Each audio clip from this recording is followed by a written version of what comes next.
The year is 1943, and somewhere in Nazi-occupied Europe, a 12-year-old boy is crouching in the shadows near a military convoy depot. His hands are small, his fingers still those of a child, but they're gripping a wrench stolen from his father's toolbox. Around him, the night is thick with the smell of diesel and the distant echo of German voices barking orders.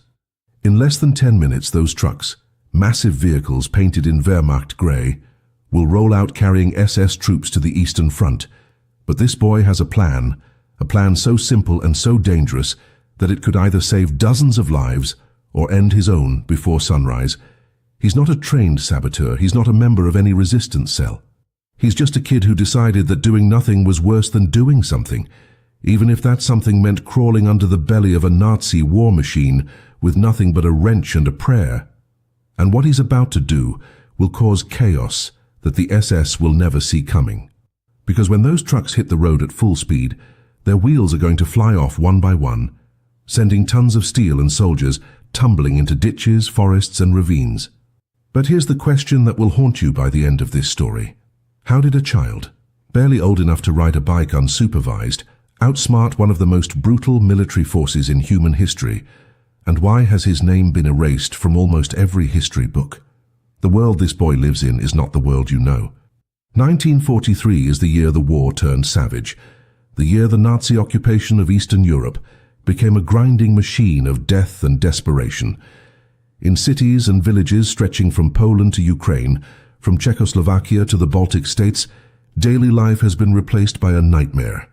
The boy's town, a small, nameless dot on the map that could be anywhere in the occupied territories, was once a place where farmers brought their crops to market, where children played in cobblestone streets, and where church bells rang every Sunday morning. Now those streets are patrolled by soldiers in black uniforms with silver skulls on their caps, the SS, the Schutzstaffel, Hitler's elite enforcers, responsible for carrying out the final solution and crushing any whisper of resistance. The church bells have been melted down for the war effort, and the market square is now a staging ground for military convoys heading east to fight the Soviets or west to suppress partisan uprisings. For most people in this town, survival means keeping your head down, following orders, and hoping you don't end up on a list. But this boy is different. He's watching, he's learning, and he's about to become a ghost. His name doesn't matter yet, because in 1943, names are dangerous. To be known is to be vulnerable. To be remembered is to be targeted. So let's call him what the locals will later whisper about in hushed tones: the boy with the wrench. He's the son of a mechanic, a man who once fixed tractors and farm equipment, but now spends his days repairing German vehicles under the watchful eyes of SS officers. The boy has grown up in his father's garage, learning the language of engines, axles and bolts. He knows how a truck works the way some kids know baseball stats. He knows that every vehicle, no matter how powerful, is only as strong as the weakest part holding it together. And he knows something else too. The Nazis are arrogant. They don't believe a 12-year-old boy could be a threat. They see him sweeping floors in the garage, fetching tools for his father, and they ignore him completely. He's furniture. He's invisible. And that invisibility is about to become the most dangerous weapon in this occupied town. Because while the SS officers are smoking cigarettes and laughing about their latest victories, the boy is memorizing the layout of the depot, counting the trucks, noting the patterns of the guards, and forming a plan that will make their machines of war collapse like toys. The plan comes to him on a Tuesday afternoon in late September, when the leaves are starting to turn and the air carries the first bite of winter.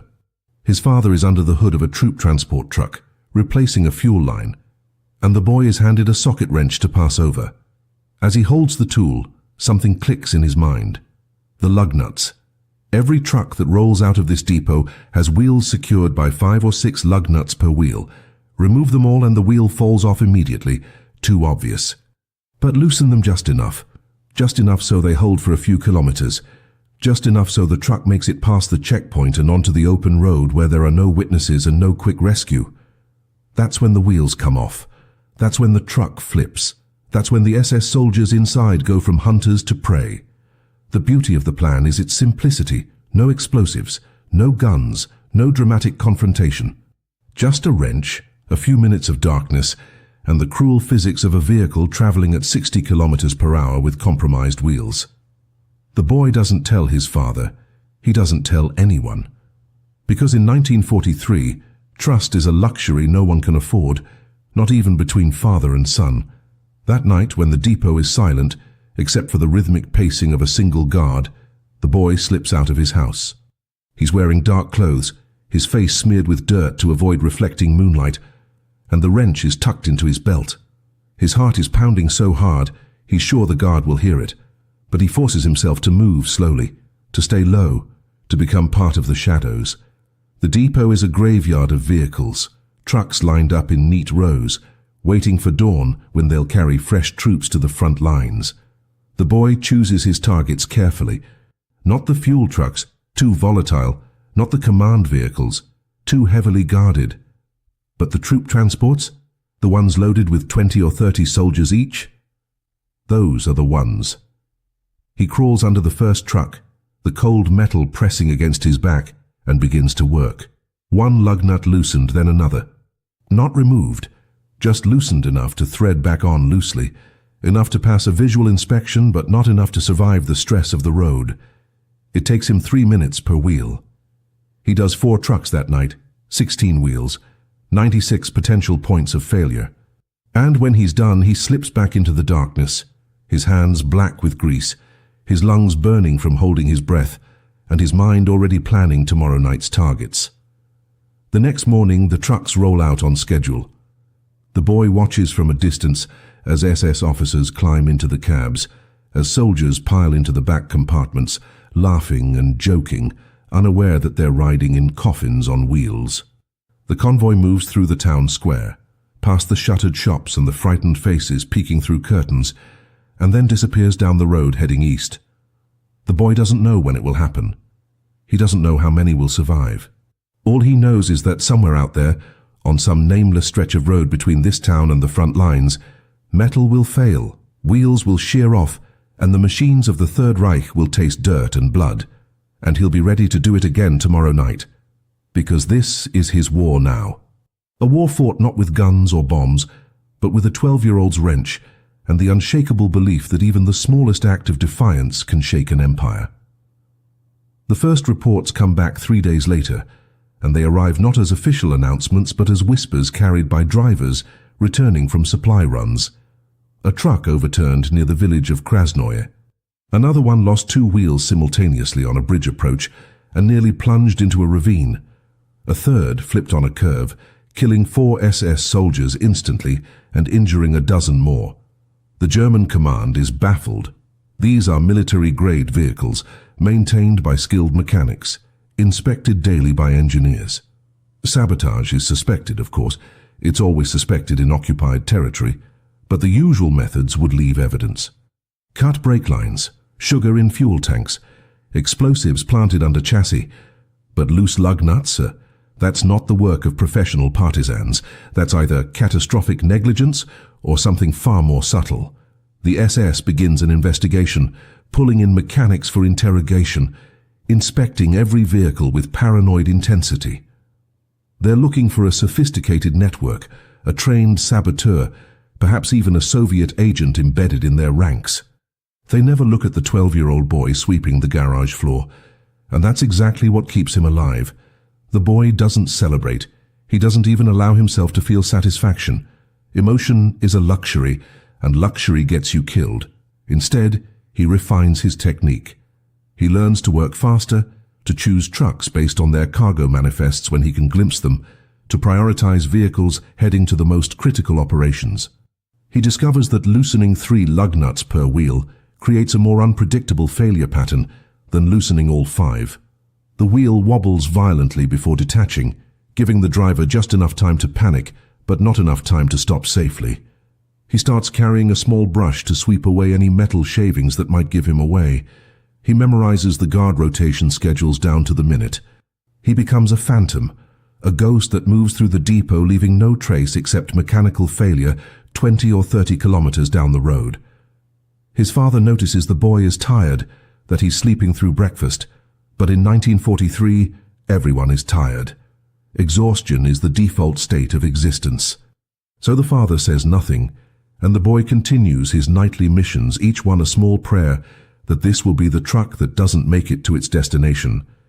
But the Germans are not fools, and by the end of October, patterns begin to emerge. Too many accidents, too many wheels failing in exactly the same way. The depot commander orders a complete overhaul of inspection procedures. Now every truck must have its lug nuts checked not once, but twice before departure. Once by the mechanic, once by an SS officer with a checklist. Guards are doubled at night. The perimeter is expanded. Floodlights are installed, turning the depot from a shadowy maze into a harsh illuminated prison. For most people, this would be the end. The operation would shut down. The saboteur would melt back into civilian life and hope the investigation passes them by. But the boy doesn't stop. He can't stop, because stopping means accepting that the trucks will roll freely, that the SS will move unimpeded, that his small act of defiance meant nothing in the grand machinery of war. So he adapts. If the night is too dangerous, he'll work during the day. If the lug nuts are checked twice, he'll loosen them after the second inspection, in the narrow window between final check and departure. It's insane. It's borderline suicidal. But it's also the only form of resistance available to a 12-year-old boy in a town crushed under the boot of the Third Reich. The breaking point comes on a cold November morning when his father is summoned to the SS headquarters. The boy watches through the garage window as two soldiers escort his father across the square, and his stomach drops. They know. Somehow, they know. Maybe someone saw him. Maybe the pattern was too obvious. Maybe his father said something in his sleep, some fragment of suspicion that reached the wrong ears. The boy stands frozen, wrench still in hand, waiting for the soldiers to return and drag him away too. But hours pass, and his father comes back alone, his face pale but intact. That night, after the curfew bells ring and the town goes dark, his father sits him down at the kitchen table. He doesn't ask directly, he's too smart for that, but he looks at his son with eyes that have seen too much, and he says just one sentence, barely a whisper, in their native language that the Germans don't bother to learn. He tells the boy that the SS is bringing in specialists from Berlin, engineers who will inspect every vehicle with equipment that can detect even microscopic tampering. He tells him that the window is closing. And then he hands his son a second wrench, a smaller one, easier to conceal. And he says nothing more. Because in 1943, a father's love is measured not in words, but in the tools he gives his son to survive. The boy has two choices now. He can stop and live, he can continue and almost certainly die. There is no third option, no middle ground, no way to hedge his bets. The specialists will arrive in a week, maybe less.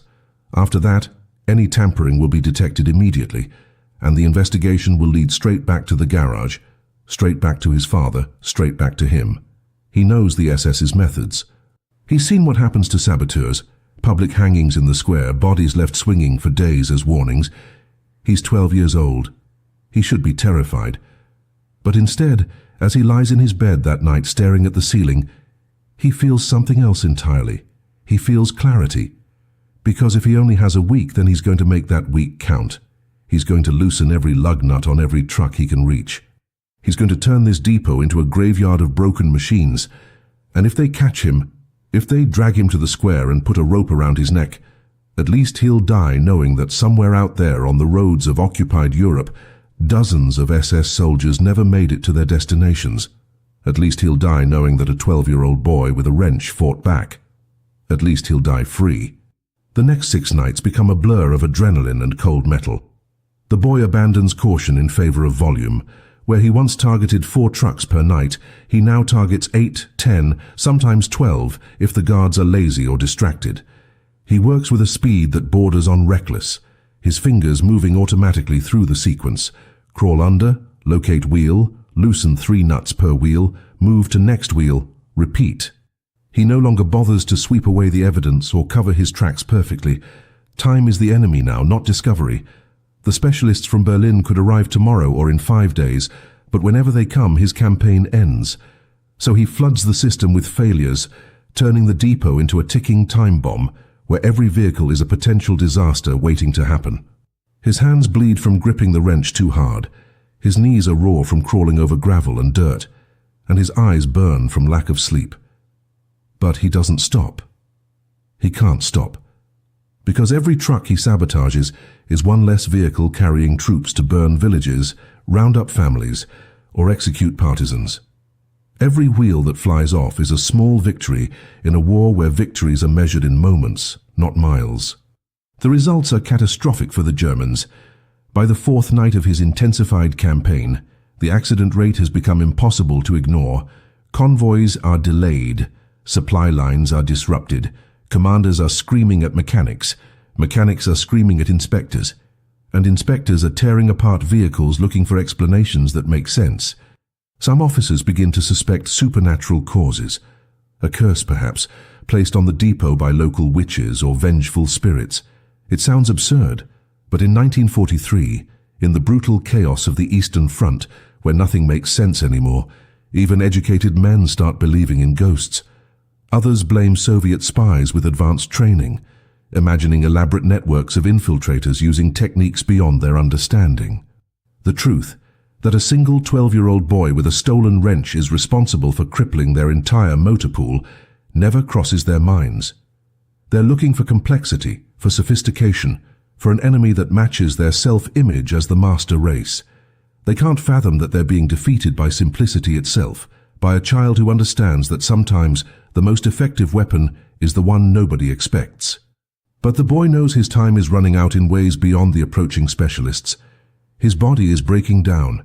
He's lost weight he didn't have to lose, his hands shake even during the day, and he started making small mistakes, leaving the wrench in the wrong place, forgetting which trucks he's already hit, nearly falling asleep under a vehicle. His father watches him with growing horror, recognizing the signs of someone pushing past their limits, but he says nothing because what can he say? Stop and let the Nazis win? Continue and watch your son destroy himself? There are no good choices in war, only different shades of terrible. So the father does the only thing he can. He starts covering for his son during the day, claiming the boy is sick, running errands, anything to give him a few extra hours of rest. He takes on extra shifts at the garage to keep the SS officers distracted and satisfied. He becomes an accomplice without ever saying the word aloud, protecting his son through silence and misdirection, knowing that if they're caught, they'll hang together in the town square while the whole village is forced to watch. On the sixth night, something changes. The boy is under his 14th truck of the evening, his wrench slipping on a particularly stubborn lug nut, when he hears voices approaching. Not the usual distant murmur of bored guards, but close voices, purposeful voices speaking in the clipped, efficient German of men on a mission. He freezes, pressed flat against the cold ground, barely breathing.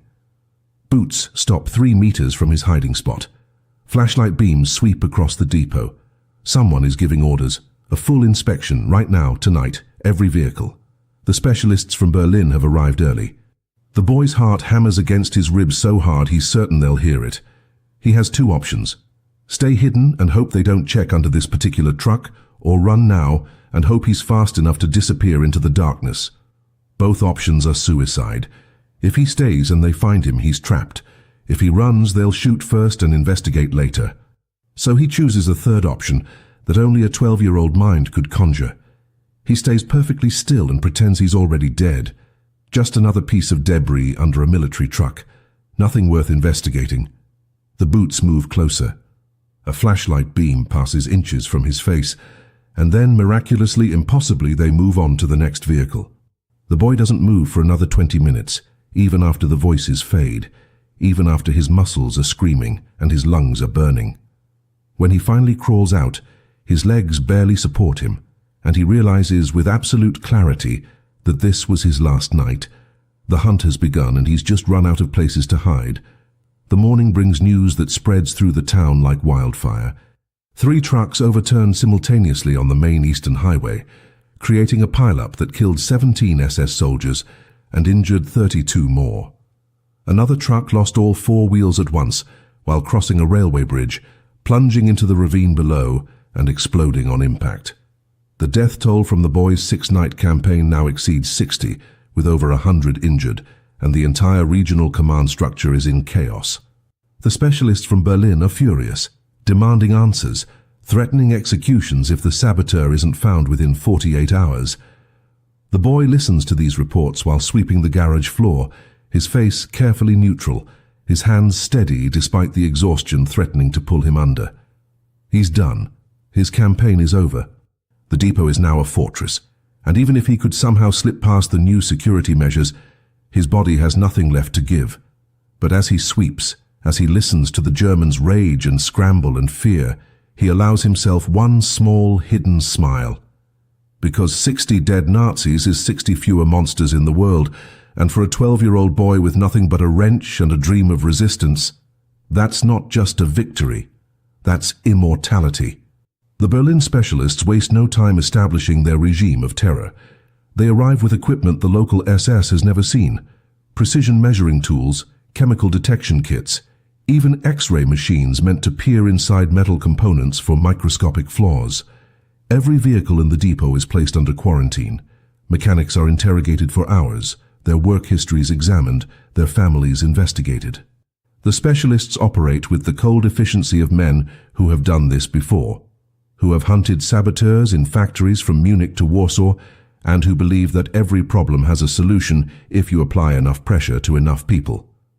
They set up a command post in the depot office, covering the walls with charts tracking every accident, every failed vehicle, every possible connection. They're building a profile of their enemy, and that profile describes a master saboteur with years of training, access to sophisticated tools, and probably connections to Soviet intelligence networks.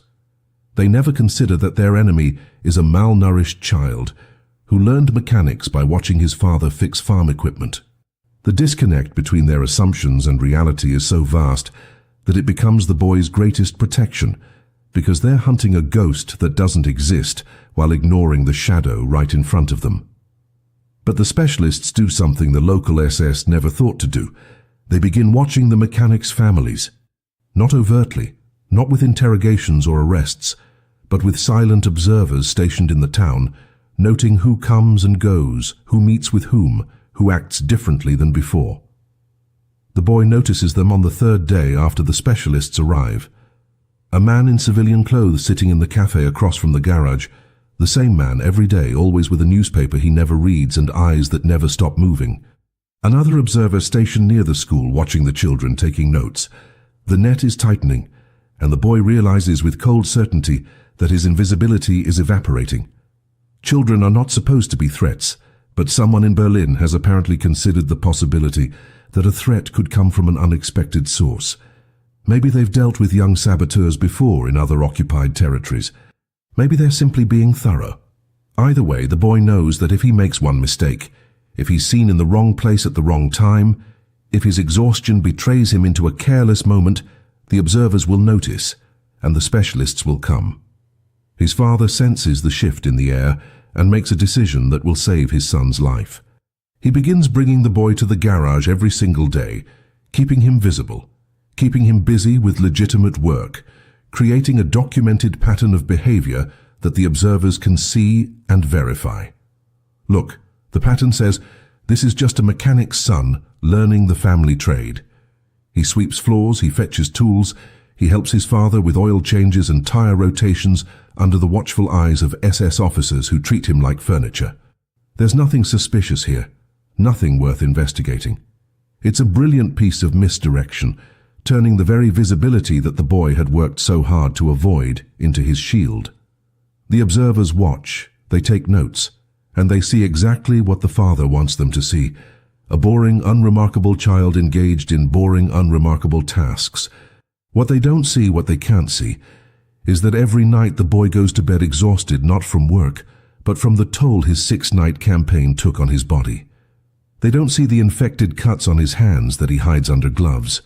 They don't see the nightmares that wake him up gasping, dreaming of being crushed under trucks or caught in the beam of a flashlight with nowhere to run.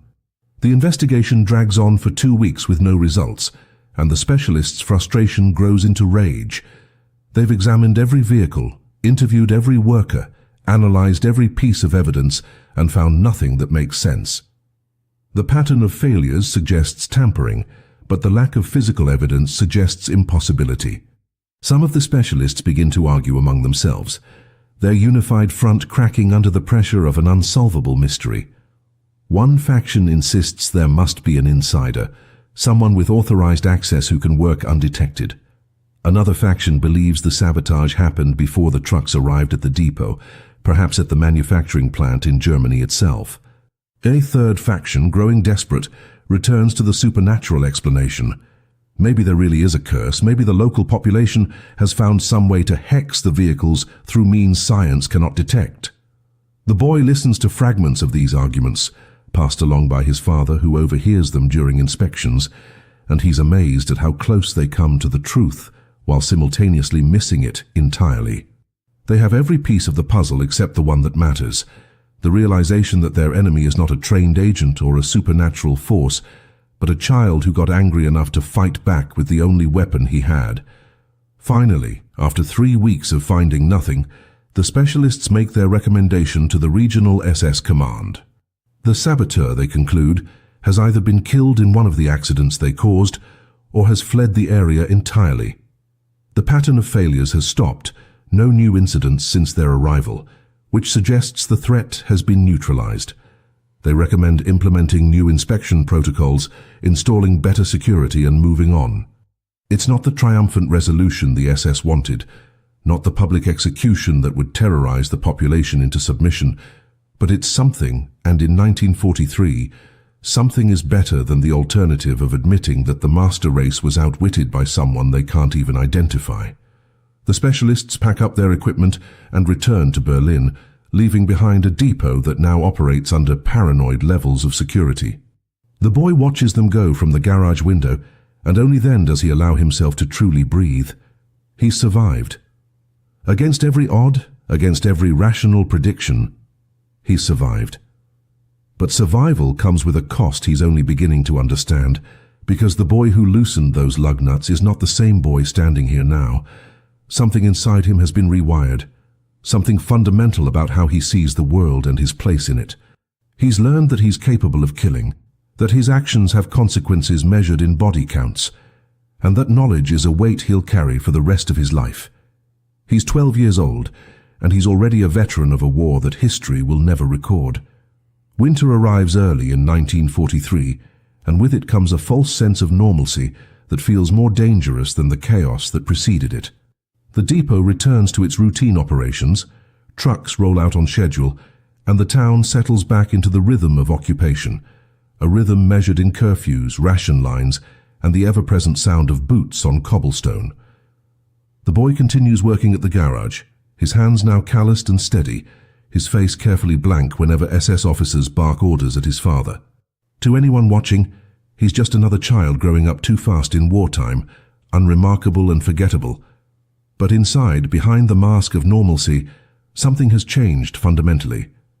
He's discovered a truth that most people spend their entire lives avoiding. That one person, even a powerless person, even a child, can inflict real damage on a system that seems invincible. The trucks still haunt him at night, not with guilt but with a different kind of weight. He thinks about the soldiers who died and he feels nothing. They were the enemy. They were part of the machine that swallowed his childhood and turned his town into a prison. But he also thinks about the ones who survived, who crawled out of overturned vehicles and limped away, and he wonders if any of them understood that they'd been beaten by a 12-year-old with a wrench. Probably not. Probably they blamed mechanical failure, bad luck, the chaos of war, and that anonymity, that complete erasure of his role in their suffering, is somehow more satisfying than any recognition could ever be. But the boy's campaign has consequences beyond the immediate body count, consequences that ripple outward in ways he could never have anticipated. The regional SS command, embarrassed by the accident rate and the specialists' failure to find the saboteur, begins implementing increasingly paranoid security measures across the entire occupied territory. Random vehicle inspections quadruple. Mechanics are now required to sign personal liability statements for every truck they service, making them legally responsible for any failures. The punishment for negligence, real or imagined, is execution. These measures make the boy's father's job exponentially more dangerous, because now every oil change, Every replaced part, every minor repair, carries the weight of a potential death sentence. The man ages visibly over the winter months, his hands developing a tremor that never quite goes away, his sleep disturbed by nightmares of being dragged to the square for crimes he didn't commit. The boy watches his father deteriorate and understands with crushing clarity that his actions didn't just kill SS soldiers, they also placed his father under a microscope that could incinerate him at any moment. It's a lesson in the mathematics of resistance, in how every act of defiance creates not just intended consequences, but a cascade of unintended ones that spread like shrapnel, hitting targets you never meant to destroy. The winter also brings news from the larger war, news that filters through despite the German censor's best efforts. The Wehrmacht is being ground down on the Eastern Front. Stalingrad has become a graveyard. The Red Army is pushing back, slowly but inexorably, and suddenly the occupation doesn't feel quite as permanent as it did 6 months ago. The SS officers who once strutted through the town square now move with barely concealed anxiety, checking maps, making phone calls, preparing for possibilities they don't discuss in front of the locals. The boy senses the shift in the atmosphere and understands that the war he's been fighting is part of a larger pattern, that his small acts of sabotage are echoed by thousands of similar acts across the occupied territories. Partisans blowing up rail lines, factory workers slowing production, farmers hiding food from requisition squads. He's not alone, even if he'll never meet the others, even if their names will never appear in the same sentence. They're all part of an invisible army of resistance, each person fighting with whatever weapons they have, each person making the choice between submission and defiance. And while the boy's campaign has ended, while he'll never loosen another lug nut, he's already planning his next move. Because once you've tasted resistance, once you've felt the power of refusing to be powerless, you can't go back to being a passive victim.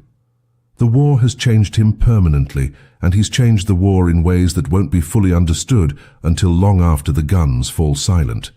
Spring comes late, and with it comes rumor of a major SS operation planned for the region, a sweep designed to root out partisan cells, collective punishment for villages suspected of harboring resistance fighters. The boy overhears fragments of these plans during his work at the garage, and he realizes with horror that his sabotage campaign may have contributed to this decision. The Germans are lashing out, trying to reassert control through terror because their mechanical infrastructure has proven unreliable. It's the logic of an empire in decline. When you can't trust your machines, you compensate with brutality toward the population. The boy wants to warn someone, wants to do something to stop what's coming, but he's just a child in an occupied town with no connections to any organized resistance. All he can do is watch and wait, and hope that the Red Army arrives before the SS executes whatever nightmare they're planning. He's learned another hard lesson about resistance, that your victories can become the justification for your enemy's atrocities, that the line between hero and catalyst for disaster is thinner than you'd like to believe. It's not enough to make him regret what he did, but it's enough to complicate his understanding of what he accomplished. War is not a simple equation where good actions produce good results. War is chaos, and even when you fight for the right reasons, the consequences spiral beyond your control. Then one morning in early April, the boy wakes to a sound he hasn't heard in months. Silence. Not the oppressive silence of occupation, but a genuine absence of sound. No trucks starting up at the depot, no boots marching through the square, no German voices barking orders. He runs to the window and sees what the entire town is seeing. The SS has pulled out overnight, every vehicle, every soldier, gone as if they were never there. They've fled east ahead of the advancing Soviet forces, abandoning the town to save themselves. The boy stands at that window, watching the empty square, and feels something he hasn't felt since before the occupation. The faint, fragile possibility of hope. His father comes up behind him, places a hand on his shoulder, and for the first time in over a year, they both allow themselves to believe that they might actually survive this war. The trucks the boy sabotaged, the soldiers who died on those roads, they were just drops in an ocean of violence, but they were his drops, his contribution to the eventual liberation. And as Soviet tanks roll into town 3 days later, as the townspeople emerge from their homes to watch the Germans' conquerors become their liberators, The boy makes a decision that will define the rest of his life. He will never tell this story. He will never claim credit, because the best victories are the ones your enemies never understand, the ones that remain mysteries forever, the ones that haunt them precisely because they can never explain what defeated them. Liberation, it turns out, is not the fairy tale ending the boy imagined during those long nights under the trucks. The Soviets arrive not as heroes, but as another occupying force, different uniforms but the same essential reality, armed men controlling a population that has no say in its own fate. They requisition the garage immediately, demanding that the boy's father service their vehicles now, the same way he serviced German vehicles before. They're less brutal than the SS, less casually cruel, but they're also less predictable, prone to sudden rages fueled by vodka and the trauma of years fighting the Wehrmacht.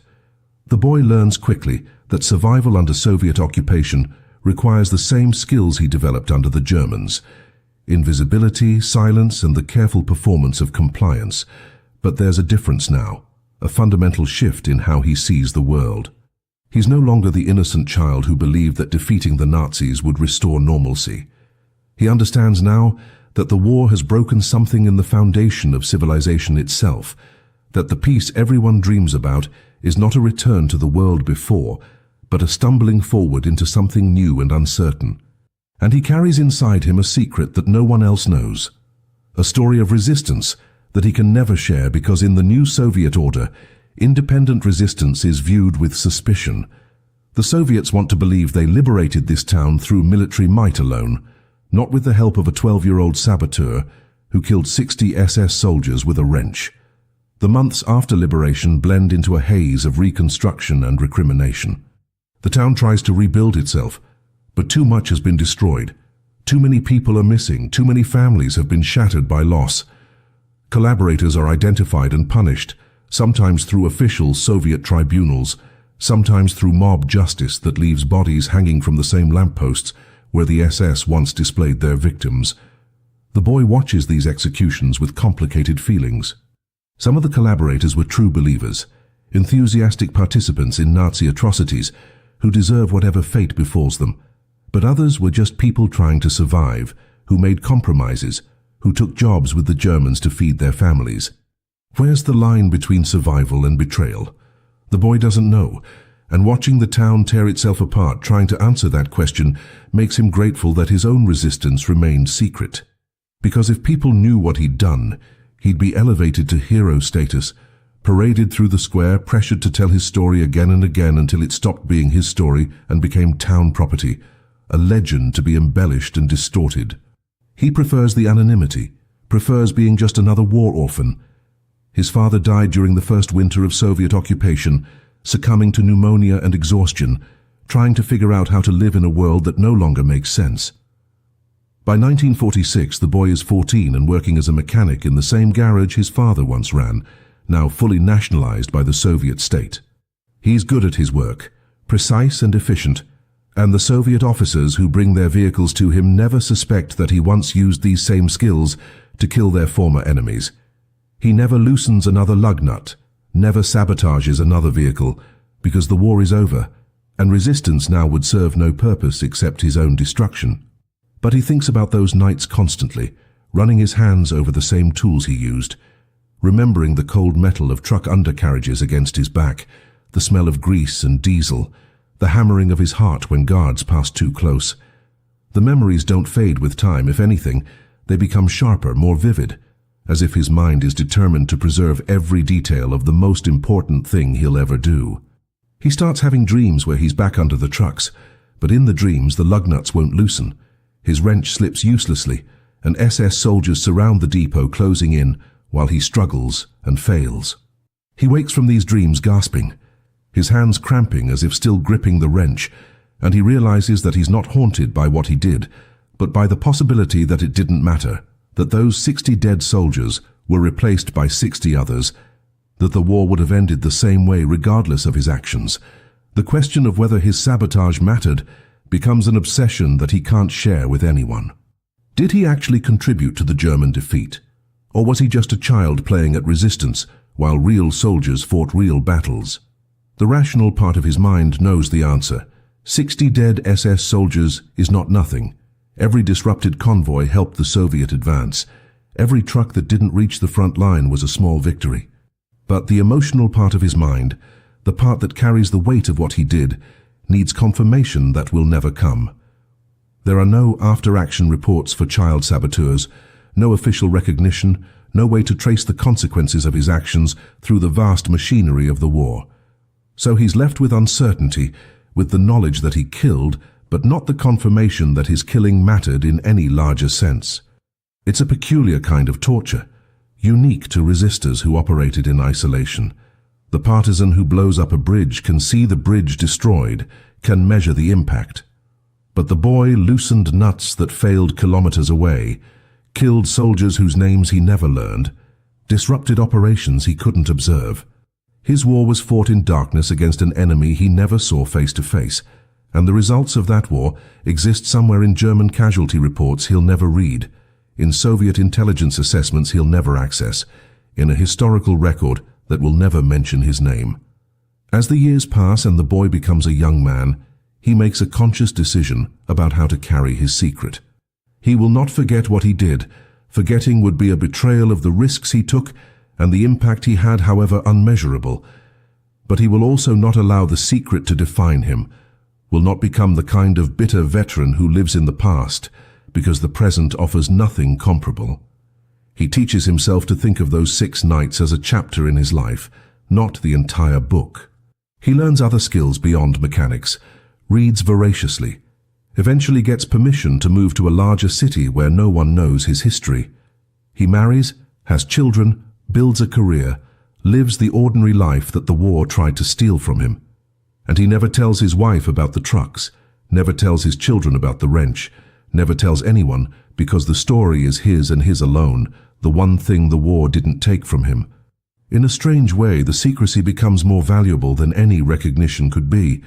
It's proof that he acted not for glory or acknowledgement, but because it was the right thing to do in a moment when right and wrong were brutally clear. He doesn't need history to validate him. He doesn't need monuments or medals. He has the memories, sharp and clear even decades later, and that's enough. That has to be enough. The truth about the boy's campaign only begins to emerge decades later, and it happens purely by accident, through the strange alchemy of declassified documents and a historian's curiosity. In 1992, 3 years after the fall of the Berlin Wall, a researcher named Klaus Hermann is combing through newly opened East German archives when he stumbles across a file marked Depot Security Investigation, 1943. The file contains the Berlin specialist's complete report, including detailed accident logs, witness statements, and their ultimate conclusion that the saboteur was never identified. Hermann is initially looking for something else entirely, evidence of Soviet intelligence networks, but something about this particular file catches his attention. The accident rate is too high, too concentrated in time and location, to be explained by mechanical failure or even by typical partisan activity. He starts cross-referencing the data with Wehrmacht casualty reports, and a pattern emerges that makes his blood run cold. Over the course of 6 nights in late 1943, a single unidentified saboteur operating in one small depot caused more German casualties than some entire partisan cells achieved in months of operations. 63 confirmed dead, 147 injured, and immeasurable disruption to supply lines feeding the Eastern Front. And somehow impossibly, the saboteur was never caught, never identified, and apparently never operated again. Hermann becomes obsessed with solving a mystery that's almost 50 years old, tracking down survivors, interviewing former SS officers who are now elderly men with fading memories and complicated relationships with their past. The breakthrough comes when Hermann locates the son of the depot's chief mechanic, a man now in his 60s, living in what was East Germany. The son remembers his father talking about the investigation, remembers the fear that gripped the garage workers, remembers the Berlin specialists with their strange equipment. But he also remembers something else, something his father mentioned only once in a vodka-fueled moment of candor years after the war, that the mechanics always suspected it was one of their own, someone with intimate knowledge of vehicles and access to the depot at night. The son doesn't have a name, doesn't have proof, but he gives Hermann a lead. There was a mechanic in that town who died in '46, leaving behind a teenage son who'd been working at the garage since the occupation. The son's name was never recorded in official documents because he was just a child, invisible in the machinery of war. Hermann spends 2 years tracking down records, following threads through Soviet archives, East German files, even interviewing elderly residents of the town who remember the occupation. Most of them are dead now, or their memories are too fragmented to be useful. But he finds one woman, 91 years old, who remembers a boy, she doesn't recall his name, who worked at the garage with his father. She remembers him being exhausted all the time, remembers seeing him late at night once or twice when he should have been home. She remembers thinking at the time that it was strange, but says nothing because in 1943 you survived by not asking questions. Hermann eventually narrows his search to 3 possible individuals based on birth records and survivor testimonies, but he can't definitively identify which one, if any, was the saboteur. One died in the 50s, one emigrated to Canada and died in the 80s, and one, the most likely candidate based on age and circumstantial evidence, is still alive, living in a small apartment in a former East German city. Hermann writes to this man, now in his early 60s, explaining his research and asking for an interview. The man doesn't respond for 3 months. When he finally does, his letter is brief and carefully worded. He says he has no knowledge of any sabotage activities during the war, that he was just a child working in his father's garage, that his memories of that time are painful and incomplete. But he includes one sentence that Hermann will analyze for years afterward. Sometimes the greatest acts of resistance are the ones that remain unknown, because the moment they're known, they stop being resistance and become performance. It's not a confession, not exactly, but it's not a denial either. It's something else entirely, an acknowledgement that the question Hermann is asking is the wrong question. The important thing is not who did it, but that it was done, that somewhere in the machinery of the Third Reich's war effort, someone threw a wrench into the gears and walked away without ever needing credit for it. Hermann publishes his findings in a small academic journal in 1995, titling the paper The Ghost of Depot 17, An Unsolved Case of Wartime Sabotage.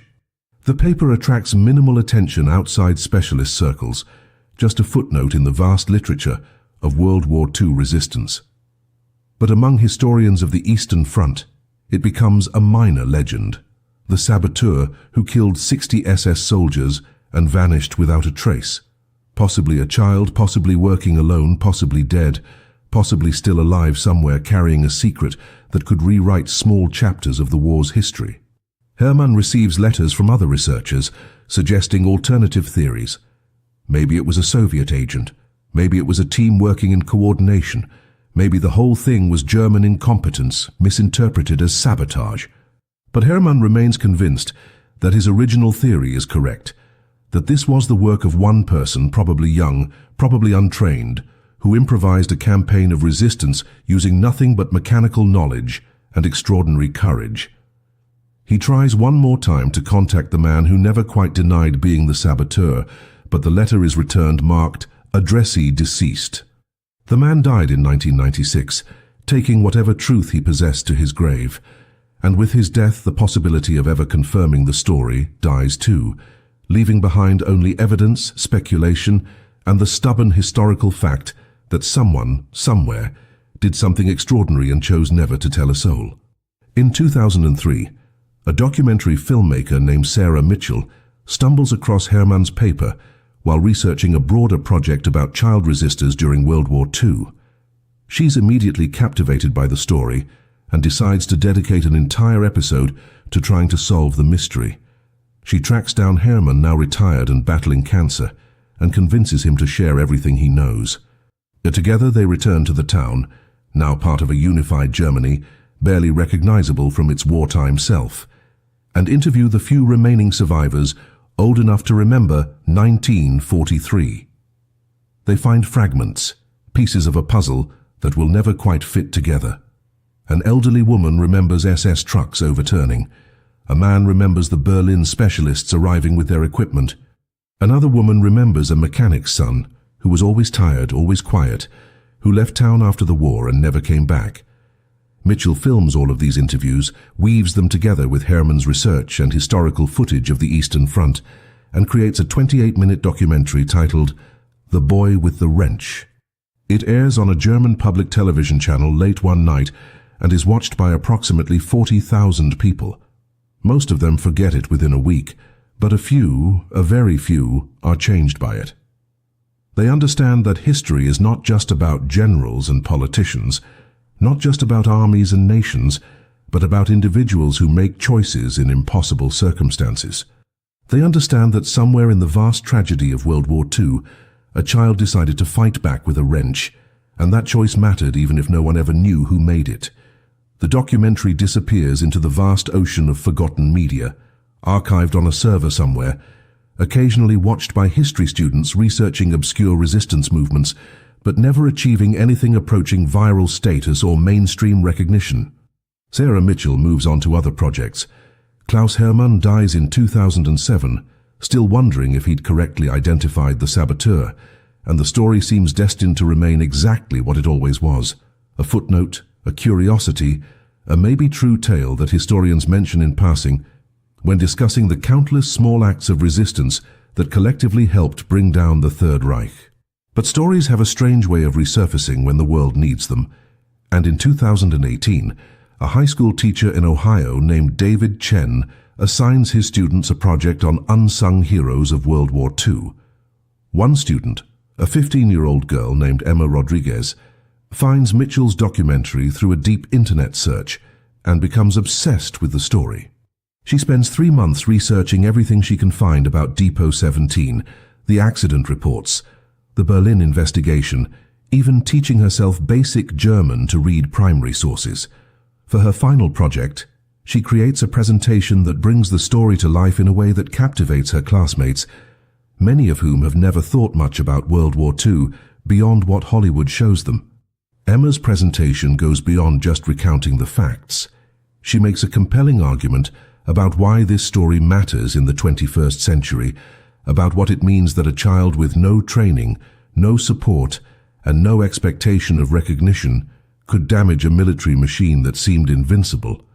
Emma's teacher is so impressed that he uploads her presentation to YouTube, and something unexpected happens.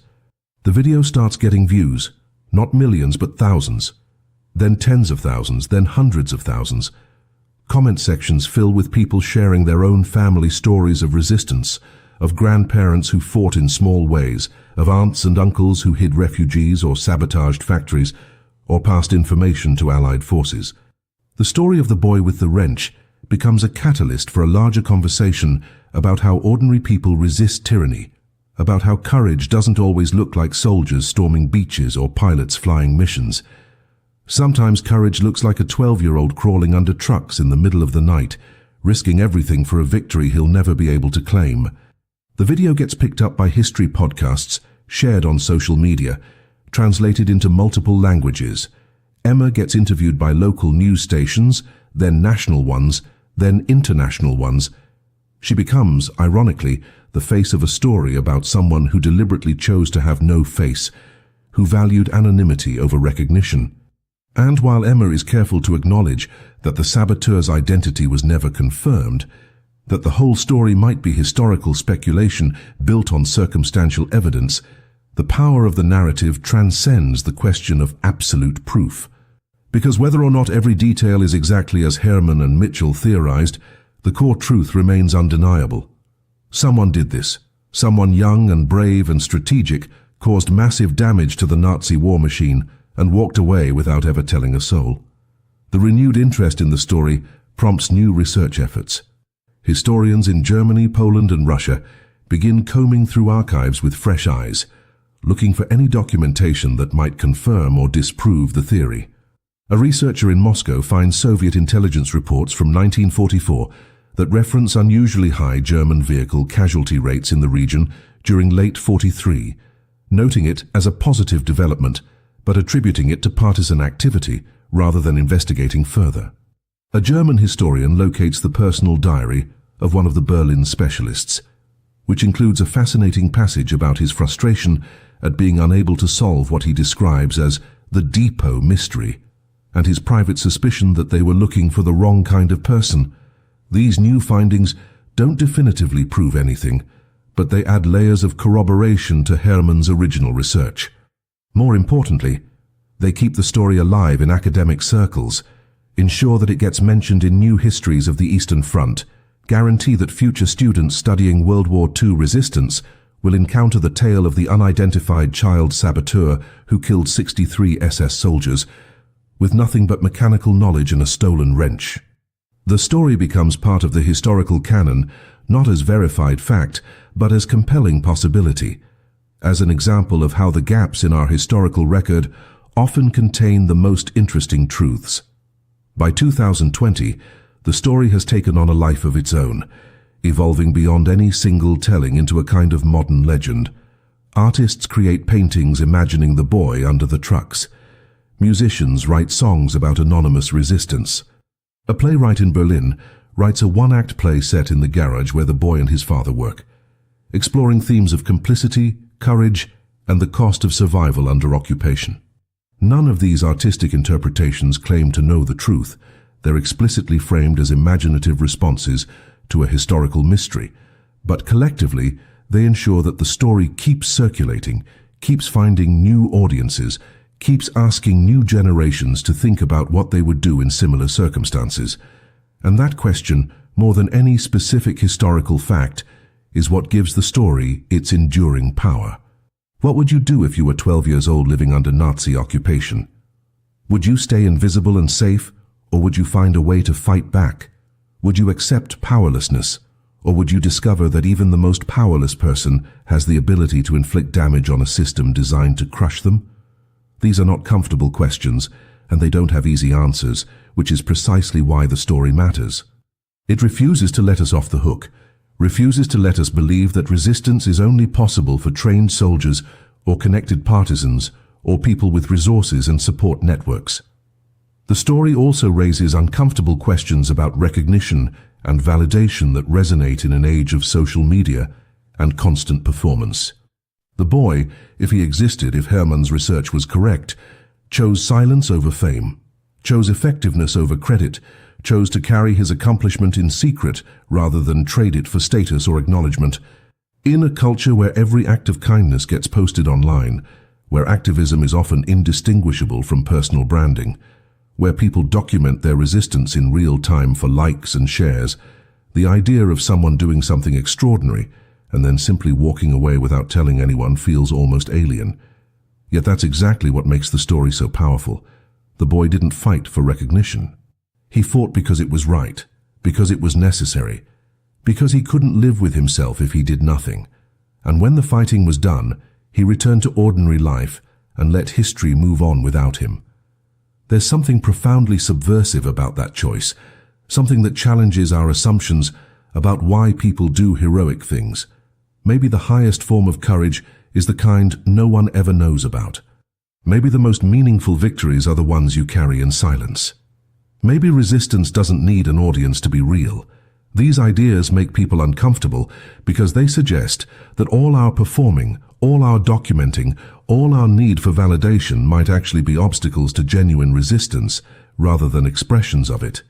The boy with the wrench becomes a mirror reflecting back our own compromises, our own choices to prioritize recognition over action, and that reflection is not always flattering. In 2023, 80 years after the sabotage campaign, a remarkable discovery emerges from an unexpected source. A woman in her late 80s named Katarzyna Nowak, living in a nursing home in Gdansk, Poland, sees Emma Rodriguez's viral presentation shared on a tablet by her granddaughter. Katarzyna watches in silence, her hands trembling slightly, and when it's over, she asks to watch it again, then a third time. Finally, she asks her granddaughter to contact the people who made the video, says she has information about the boy, information she's kept secret for 8 decades. The granddaughter is skeptical. Her grandmother's memory has been failing. She sometimes confuses past and present, mixes up names and dates. But there's something different about this. A clarity in Katarzyna's eyes that suggests she's accessing memories that have remained sharp even as more recent experiences fade. Within a week, a historian from the University of Warsaw arrives at the nursing home with recording equipment, and Katarzyna tells a story that no one expected to hear. She was 11 years old in 1943, living in the same town as the depot. Her family lived 3 houses down from the mechanic and his son. And one night in late October, she couldn't sleep because of a toothache, and she looked out her window and saw the boy. She remembers his name was Piotr, though she's not certain if that's accurate or a detail her memory has invented, crawling out of his house, carrying something that glinted in the moonlight. She watched him disappear toward the depot, watched him return an hour later moving like a shadow, and she never told anyone because even at 11 she understood that seeing things in occupied territory was dangerous. Katarzyna's testimony is simultaneously thrilling and frustrating for researchers. It's the closest thing to eyewitness confirmation that anyone has found, but it's also maddeningly incomplete. She can't remember the boy's last name. She's not absolutely certain about the first name. She can't provide details that would allow historians to definitively identify him through records. Her memory of the night itself is vivid. The moonlight, the way the boy moved, the feeling of fear and admiration mixed together. But the surrounding context is hazy.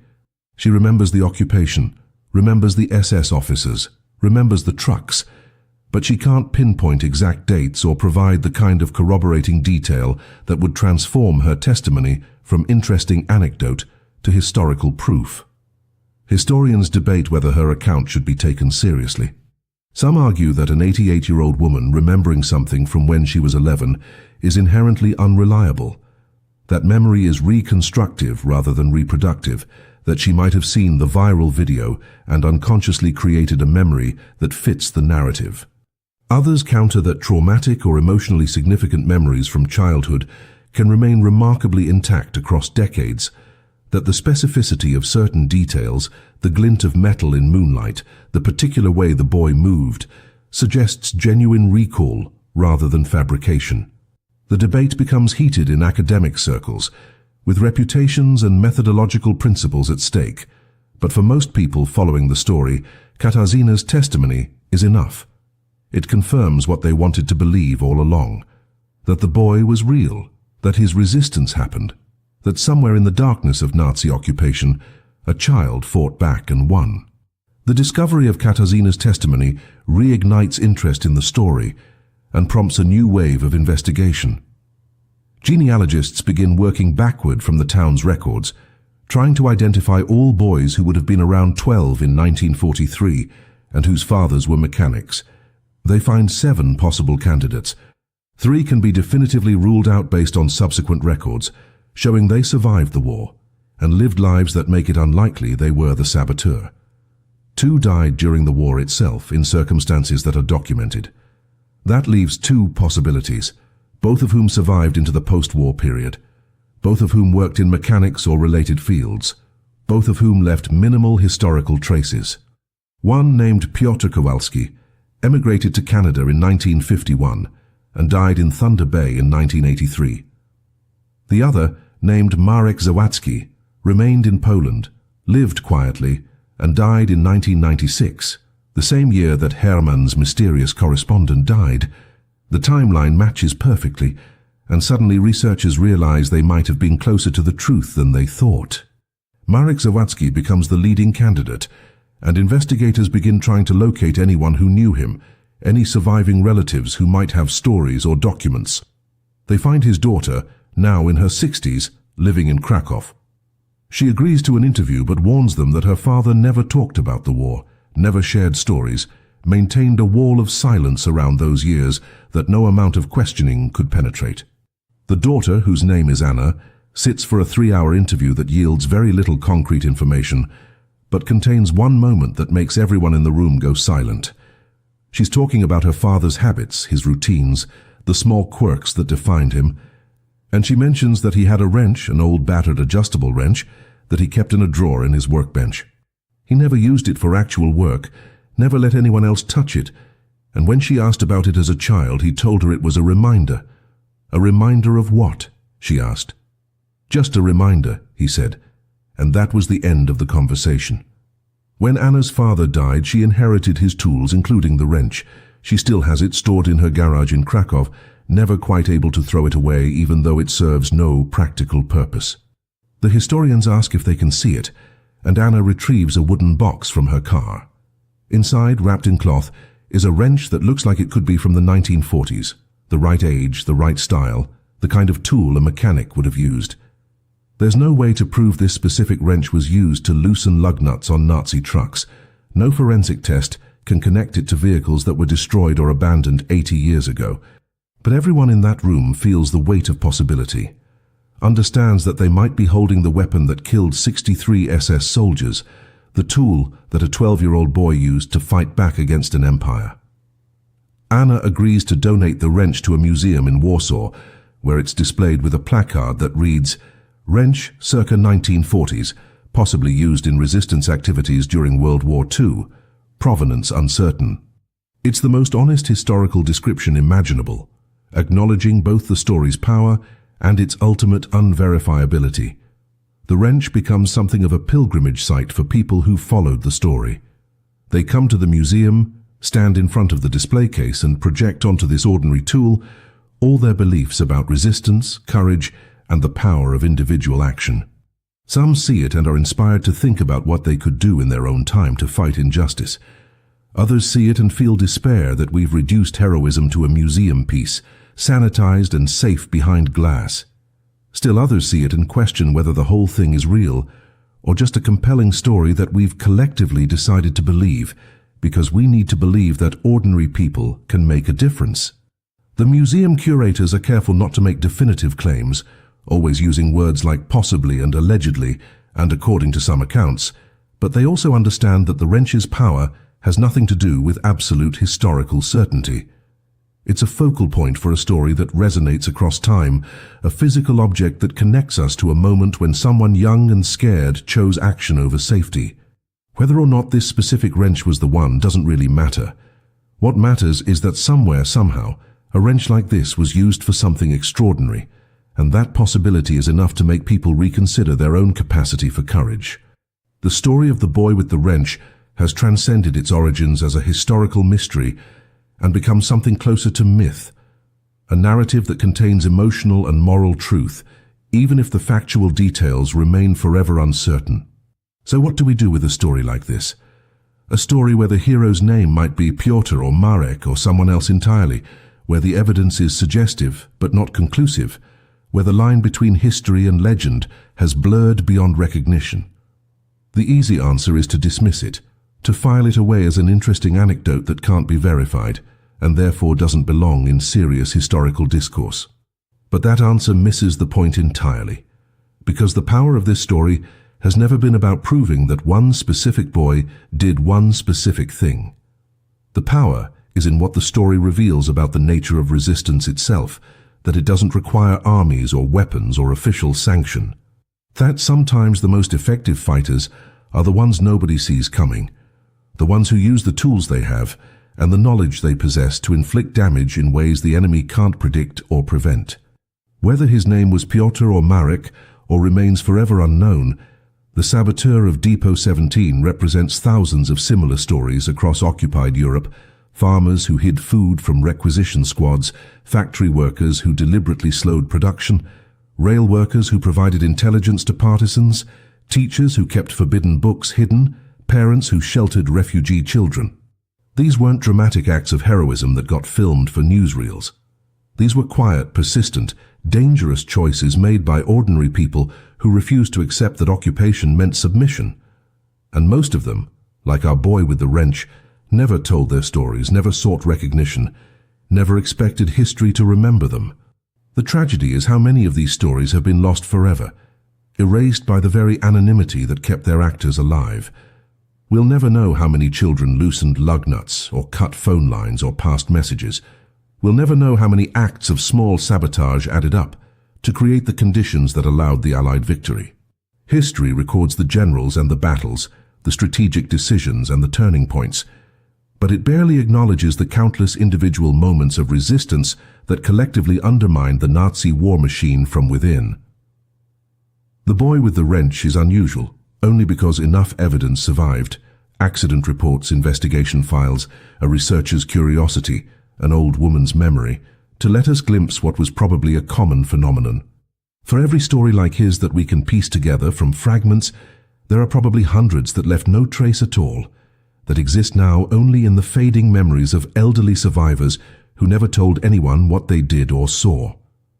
This erasure is not accidental. Occupying forces deliberately suppress these stories because they're dangerous, because they prove that no matter how much military power you deploy, no matter how brutal your enforcement, you can't control a population that refuses to be controlled. The Nazis didn't want anyone to know that a child with a wrench killed 63 of their soldiers. The Soviets didn't want anyone celebrating non-sanctioned resistance that might inspire similar actions against their own occupation. And so the story disappeared, buried under layers of official silence, emerging only decades later when the regimes that suppressed it had themselves collapsed. But here's what makes this story more than just historical curiosity. It's a blueprint that remains relevant today. Because tyranny hasn't disappeared from the world, and occupation takes many forms, not all of them involving soldiers and tanks. When you live under systems designed to crush your agency, to convince you that resistance is futile, to make you believe that one person can't possibly make a difference, the story of a 12-year-old with a wrench becomes a counter-narrative that refuses to accept powerlessness. It says, look what's possible with almost nothing. Look what you can accomplish when you stop waiting for someone else to save you and start using whatever tools you have. Look how invisibility can be a weapon, how patience can be a strategy, how anonymous action can be more powerful than public performance. These lessons apply whether you're facing literal occupation or metaphorical ones, systems of oppression that tell you to stay quiet, stay small, stay powerless. The boy didn't have social media to amplify his message. He didn't have a network to support him. He didn't even have confirmation that his actions would matter. All he had was a wrench, a plan, and the courage to execute it night after night until time ran out. And somehow, impossibly, that was enough. The other lesson this story teaches is about the relationship between recognition and value. We live in an age obsessed with visibility, where actions that aren't documented and shared feel somehow less real, where resistance that doesn't trend on social media seems pointless. But the boy with the wrench reminds us that the opposite might be true, that the most authentic resistance happens in darkness, without audience, without the corrupting influence of performance and validation. He didn't need anyone to know what he did. He didn't need history books or documentaries or viral videos. He knew, and that was sufficient. There's something almost sacred about that kind of integrity, that refusal to trade meaningful action for empty recognition. It challenges us to ask what we're really fighting for when we resist injustice. Are we fighting to make the world better, or are we fighting to be seen as people who fight to make the world better? The distinction matters enormously. The boy chose effectiveness over credit, impact over optics, and in doing so achieved something that lasted long after he died, not because he documented it, but because the consequences rippled outward in ways he could never track. 63 dead soldiers meant 63 families that didn't get their sons or fathers back, meant gaps in unit rosters that weakened operations, meant other soldiers who heard about the accidents and felt a little less invincible. The boy's silence didn't diminish his impact. If anything, it amplified it, because mysteries are more powerful than solved problems, and ghosts are harder to fight than identified enemies. In the end, we don't need to know his name to understand what he did or why it matters. We don't need absolute historical proof to recognize the truth at the story's core, that courage isn't about being fearless or powerful or connected. Courage is about being terrified and powerless and isolated, and doing it anyway, about looking at an impossible situation and refusing to accept impossibility as an answer. The boy with the wrench gave us a gift, and the gift isn't just his resistance but his silence, his refusal to turn his actions into a story he could tell at dinner parties or trade for status. He let his work speak for itself, or rather, he let his work remain silent alongside him, both of them disappearing into history while the consequences echoed forward in time. 80 years later, we're still trying to figure out exactly what happened in Depot 17 in the autumn of 1943.